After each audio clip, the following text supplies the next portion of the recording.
दोस्तों आज दिन भर चर्चा बिहार की राजनीति में सिर्फ और सिर्फ मुकेश सहनी को लेकर हो रही है कि मुकेश सहनी कर क्या रहे हैं, मुकेश सहनी चाह क्या रहे हैं, क्या एनडीए गठबंधन से उनकी बात फाइनल हो गई है। देखिए इस खबर में आपको हम बड़े अपडेट देने जा रहे हैं। मुकेश सहनी दिल्ली में है, कई जगह उनका आपने साक्षात्कार देखा होगा, इंटरव्यू देखा होगा, सोशल मीडिया पे तो लिख रहे हैं कि इस वक्त हम महागठबंधन में हैं, लेकिन तथ्यात्मक तौर से यह बात अब सही नहीं लगती है। और पटना के एक बड़े पत्रकार जो है, नाम लेना उनका सही नहीं होगा, बड़े पत्रकार वो बिचौलिए का काम कर रहे हैं, लाइजनिंग करा रहे हैं भारतीय जनता पार्टी और मुकेश सहनी के बीच।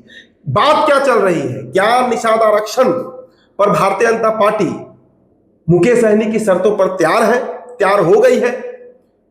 क्या राज्यसभा के लिए भी मुकेश सहनी को जो ऑफर था उसके लिए मुकेश सहनी तैयार हो गए हैं? क्योंकि सीटों की संख्या तो बेहद कम है जो खबर निकल कर आ रही है। और देखिए कल देर रात, कल शाम में हमने आपको खबर बताया भी था, अब जो अपडेट हमारे पास है कि कल देर रात मुकेश सहनी और अमित शाह, जिनको अपना राजनीतिक गुरु भी मानते हैं मुकेश सहनी, दोनों के बीच वार्तालाप हुई है, टेलीफोनिक संवाद हुआ है, बातचीत हुई है।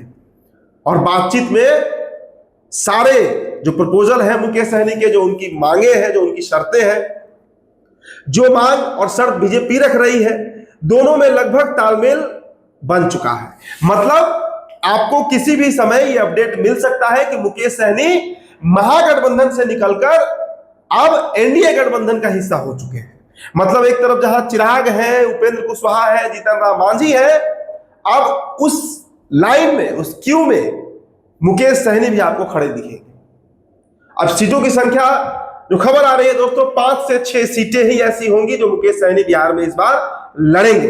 लेकिन इसके बदले में निषाद आरक्षण को लेकर अब भारतीय जनता पार्टी गंभीर है और हो सकता है कि मुकेश सहनी बहुत जल्दी ऐलान करें कि निषाद आरक्षण जिसके लिए वो सालों से लड़ रहे हैं जमीन पर, वो अब धरातल पर आने वाला है। केंद्र सरकार उस पर तैयार हो गई है। जिस तरह बंगाल में मिला हुआ है निषाद आरक्षण, उसी तर्ज पर बिहार में भी निषादों को आरक्षण दिलवाने में मुकेश सहनी का जो मुहिम है वो शायद सफल हो सकता है।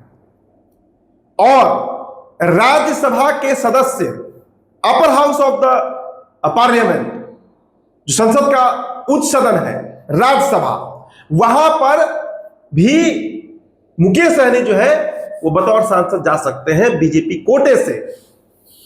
इसके लिए भी बात हुई है। तो देखिए अब अंतिम दौर में बातचीत है, लगभग फाइनल है कि मुकेश सहनी जो है, मतलब Mukesh Sahani will switch sides, वो पाला बदलेंगे, ये लगभग तय हो गया है। और इसमें बहुत अचंभित होने वाली बात है भी नहीं।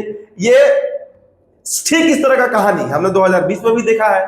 चुनाव से अभी तो करीब 100 दिन का समय बचा हुआ है, पिछले बार तो 20 दिन का समय बचा था, तब मुकेश सहनी पलट गए थे। हो सकता है कि 29 का लोकसभा चुनाव फिर वो महागठबंधन में आकर लड़े। लेकिन विधानसभा में मुकेश सहनी को भरोसा सिर्फ और सिर्फ एनडीए गठबंधन पर ही होता है। अब अगर मुकेश सहनी पलटते हैं, जिसकी पूरी तैयारी है, अब देखिए कल जो बैठक हुई तेजस्वी यादव की और वामदल की और कांग्रेस की, जो सर्वदलीय बैठक हुई महागठबंधन की, उसमें मुकेश सहनी नहीं थे।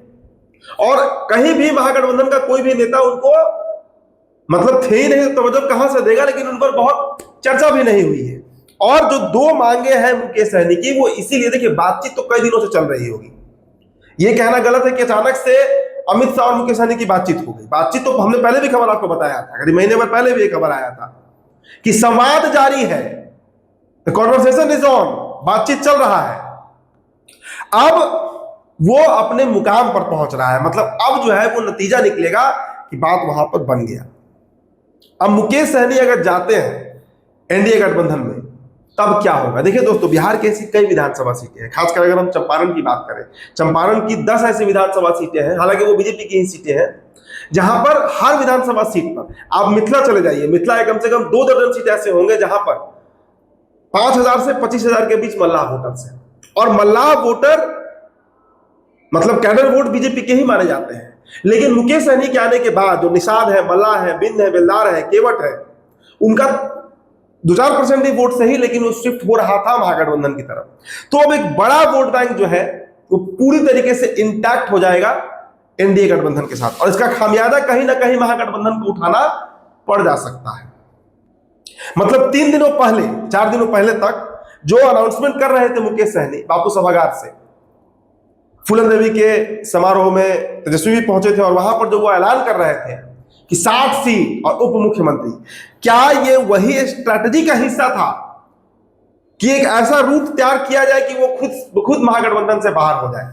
क्योंकि ये बड़ा अव्यवहारिक है, 60 सीट किसी कीमत पर मुकेश सहनी को मिलना नहीं था, लेकिन हर मंच से ऐलान करना, हर सभा में ऐलान करना, पोस्टर जारी कर देना और फिर गायब हो जाना महागठबंधन की बैठक से, ये साफ संकेत है कि महागठबंधन से ज्यादा उनका झुकाव एनडीए गठबंधन की तरफ था बीते कई सप्ताह, कई महीनों से। और यही कारण है कि अब मुकेश सहनी जो है वो 5 सीटों पर या 6 सीटों पर एनडीए गठबंधन में रहकर चुनाव लड़ेंगे और राज्यसभा भी जाएंगे। मतलब एक राज्यसभा सीट। अब देखिए, केंद्रीय मंत्रिमंडल को लेकर भी चर्चा है कि मंत्रिमंडल, नरेंद्र मोदी का जो कैबिनेट है वो एक्सपेंशन होने वाला है। बिहार से राजीव प्रताप रूडी का नाम है, उपेंद्र कुशवाहा का नाम है, चर्चा हो रही है कि ये नाम जा सकते हैं, एक राजपूत एक कुशवाहा, हो सकता है उसमें सहनी भी चले जाए, एक पोर्टफोलियो उनको भी थमा दिया जाए तो उनकी बल्ले बल्ले हो जाएगी।